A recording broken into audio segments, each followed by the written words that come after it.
Assalamualaikum warahmatullahi wabarakatuh. Selamat pagi teman-teman semua. Sebelumnya saya ingin mengucapkan terima kasih kepada dosen pengampu mata kuliah Pendidikan Agama Islam yaitu pada Bapak Muntohar MBDI yang telah memberikan kesempatan kepada kelompok 2 untuk mempresentasikan materi pada kali ini. Tak lupa juga saya ucapkan terima kasih kepada teman-teman semua yang telah meluangkan waktunya untuk mengikuti perkuliahan pada kali ini. Perkenalkan, nama saya Ira Zirhayu dengan NIM 21011000117. Di sini saya ditemani oleh dua rekan saya, yaitu ada Indriana Mesya Damayanti dengan NIM 21011000121 dan Fadila Marsya Afifa dengan NIM 21011000122.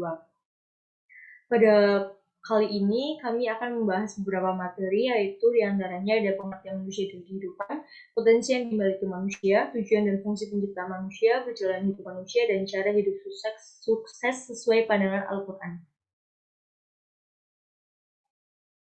Lanjut, langsung saja kita masuk pada materi yang pertama, yaitu pengertian manusia dan kehidupan. Manusia merupakan makhluk yang memiliki kemampuan istimewa dan menempati kedudukan tertinggi di antara makhluk lainnya. Al-Quran menegaskan bahwa manusia merupakan makhluk yang bertanggung jawab, yang diciptakan dengan sifat-sifat ketuhanan. Manusia diciptakan oleh Allah sebagai penerima dan pelaksana ajaran sehingga ia ditempatkan pada kedudukan yang mulia. Kehidupan manusia adalah suatu rentang proses panjang. Dalam sebuah proses tersebut, terjadi perkembangan-perkembangan segenap potensi yang ada, baik fisik maupun psikis menuju suatu tahap tertentu.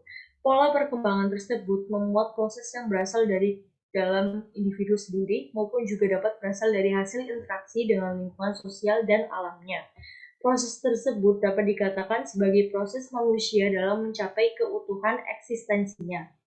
Hal tersebut tentunya akan bersentuhan atau bahkan berbenturan dengan aspek dan permasalahan hidup yang aktual, di antaranya perkembangan zaman, struktur sosial, modernisasi, dan pola hidup tertentu yang berkembang di masyarakat.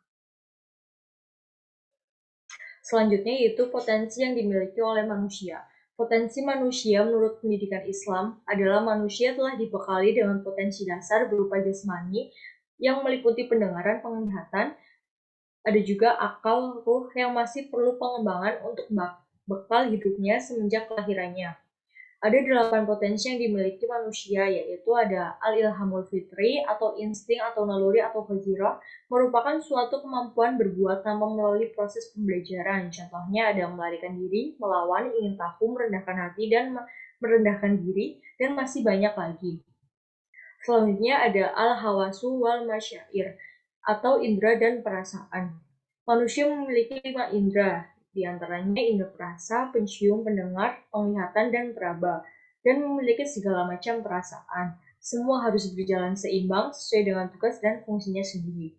Yang ketiga ada akal. Hal ini tidak dimiliki oleh binatang dan merupakan hak mutlak yang dimiliki oleh manusia. Akal sangat berguna sekali bagi manusia dalam memikirkan segala sesuatu yang berkaitan dengan kebutuhan hidup dan untuk melaksanakan kehidupan. Selanjutnya ada din atau agama. Agama hanya dimiliki oleh manusia yang berguna sebagai pedoman hidup. Selain itu, agama berfungsi sebagai alat mengukur benar atau salahnya segala sesuatu yang dikehendaki atau dilakukan oleh akal, insting, perasaan, dan indera. Selanjutnya oleh Fadila Marsya Afifah. Ya, ilmu uraian di atas telah memaparkan bahwa perbedaan antara manusia dengan hewan terletak pada akalnya. Dari itu, ada beberapa sebutan untuk manusia seperti makhluk kreatif, makhluk bertuhan, makhluk berakal, makhluk bertuhan, dan kesatuan dari jiwa raga. Bakat dan kecerdasan. Bakat dan kecerdasan memiliki kemampuan pembawaan yang potensial untuk mengacu pada perkembangan kemampuan akademis atau ilmiah dan keahlian atau profesional dalam berbagai bidang kehidupan. Nafsu dan berbagai dorongan. Nafsu dan berbagai dorongan meliputi nafsu lawamah atau perbuatan tercela yang merendahkan orang lain disebut egosentris. Nafsu amarah atau perbuatan merusak atau membunuh. Nafsu birahi atau perbuatan seksual. Nafsu mutmainah, ketaatan kepada Allah yang maha segala-galanya. Yang terakhir yaitu karakter atau watak asli atau tabiat manusia, merupakan kemampuan psikologis yang terbawa sejak lahir dan selalu terkait dengan tingkah laku moral, sosial, dan etika seseorang. Tujuan dan fungsi penciptaan manusia. Tujuan pokok diciptakannya manusia di alam ini adalah untuk mengenal Allah sebagai Tuhannya serta berbakti kepadanya. Tujuan ini ditempatkannya sebagai yang terpenting dalam hubungan dengan penciptaan manusia selaku makhluk yang diciptakan. Fungsi manusia di bumi ialah sebagai khalifatullah. Oleh karena itu, mereka bertugas untuk menciptakan kemakmuran di dunia dan membangun berbagai segi kehidupan. Sebagaimana dalam firman Allah, Quran Surat Al-Baqarah ayat 30 dan Quran Surat Al-An'am ayat 165. Perjalanan hidup manusia yang pertama yaitu alam ruh, alam rahim. Yang kedua yaitu tahap penyempurnaan bentuk.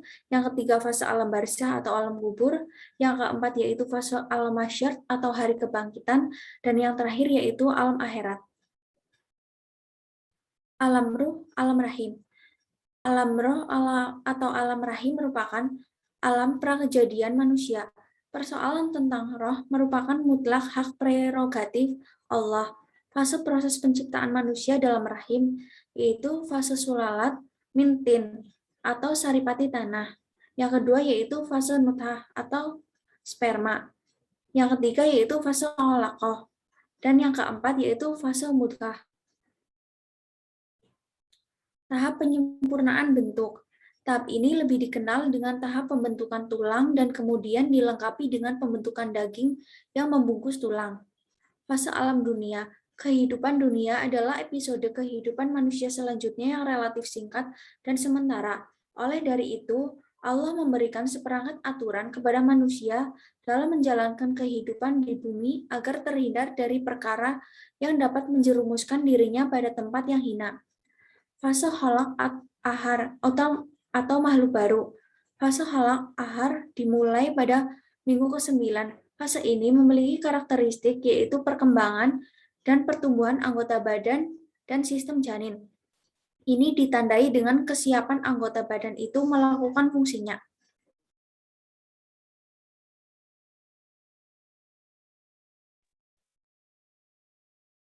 Kemudian ada fase alam barzah atau alam kubur. Manusia memasuki fase ini diawali dengan terangkatnya roh dari jasad sewaktu di dunia. Ada kejadian yang manusia harus mengimani, khususnya umat Islam, yaitu pertanyaan kedua malaikat yang akan menentukan seseorang memperoleh nikmat atau siksa kubur. Yang keempat ada fase alam mahsyar atau hari kebangkitan. Fase ini dikenal juga dengan istilah Yaumul Ba'ts, yaitu hari manusia dibangkitkan. Rasulullah juga memberitahukan kepada umatnya bahwa kelak manusia dibangkitkan dari kubur dalam keadaan tidak beralas kaki, tanpa penutup aurat, serta tanpa dihitan. Dan Allah mengumpulkan di alam mahsyar, atau tempat perkumpulan manusia setelah dibangkitkan. Di tempat itu manusia menunggu keputusan dari Allah. Kemudian yang terakhir ada alam akhirat, yaitu setelah melewati fase kehidupan di alam mahsyar, tiba masanya manusia untuk dikembalikan kepada Allah Subhanahu wa Ta'ala ke tempat yang sudah disiapkan oleh Allah, sesuai dengan amal perbuatan semasa hidup di dunia, yang berupa surga bagi orang yang senantiasa iman dan bertakwa kepada Allah, dan neraka bagi orang yang ingkar dan kufur terhadap apa yang sudah ditetapkan oleh Allah. Kemudian ada cara hidup sukses sesuai pandangan Al-Quran. Setiap muslim selalu mengingat dan memahami bahwa kesuksesan itu diukur dengan parameter Al-Quran. Karena Al-Quran memiliki keistimewaan seperti memecahkan masalah-masalah kemanusiaan dalam berbagai kehidupan manusia. Al-Quran sebagai acuan pertama dalam pengambilan untuk mengatur pola hidup masyarakat. Kesuksesan atau keberuntungan yang hakiki di dalam Al-Quran yaitu 1. Setelah melaksanakan ibadah dan amal kebaikan. Contohnya seperti berzakat, melaksanakan ibadah puasa, dan mendirikan sholat. Kedua, bersifat sabar. Langkah kedua yang dapat dilakukan untuk mencapai kesuksesan menurut Al-Quran yaitu bersifat sabar. Sifat sabar yaitu sikap yang akan menghantarkan seseorang kepada keberuntungan, kesuksesan, dan kebahagiaan. Dengan sikap sabar, seseorang dapat sukses dan berhasil dalam cita-citanya. Apabila orang tidak memiliki sifat sabar, usahanya akan gagal di tengah jalan. 3. Keteguhan hati. Keteguhan hati merupakan keyakinan hati yang ada dalam diri seseorang agar memiliki tujuan yang pasti. Keteguhan hati sangat penting dalam mencapai keberhasilan seseorang dalam hidupnya. Dengan keteguhan hati akan memberi semangat dan memiliki keyakinan agar menjadi individu yang teguh dalam pendirian. Yang keempat ada memberikan sebagian rezeki. Orang yang sukses dalam Al-Quran adalah orang yang memberikan sebagian rezekinya yang dimiliki oleh manusia kepada orang yang lebih membutuhkan. Karena pada dasarnya kepunyaan yang dimiliki oleh manusia adalah kepunyaan Allah yang harus diberikan kepada orang lain karena ada hak di dalamnya. 5. Bekerja. Bekerja dalam seorang muslim yaitu suatu upaya yang sungguh-sungguh dengan menggerakkan seluruh aset, pikiran, dan zikirnya untuk mengaktualisasikan atau menampakkan dirinya sebagai hamba Allah yang harus menundukkan dunia dan menempatkan dirinya sebagai bagian dari masyarakat yang terbaik atau khairu ummah. Atau kata lain bekerja yaitu memanusiakan manusia. Jadi, ketika manusia bekerja untuk mengais rezeki dan menghadirkan Allah dalam setiap pekerjaannya, maka pekerjaan itu akan menjadi baik dan menjadi ibadah. Lalu yang terakhir, mengingat nikmat Allah Subhanahu wa Ta'ala. Nikmat merupakan segala pemberian Allah yang dipandang baik dan memberi manfaat. Pemberian tersebut berupa rizki, anugerah, kebahagiaan, kekuasaan, kelembutan, kesehatan, kesenangan, dan lainnya. Allah Subhanahu wa Ta'ala menyeru manusia agar mengingat nikmat yang telah diberikan kepada hambanya.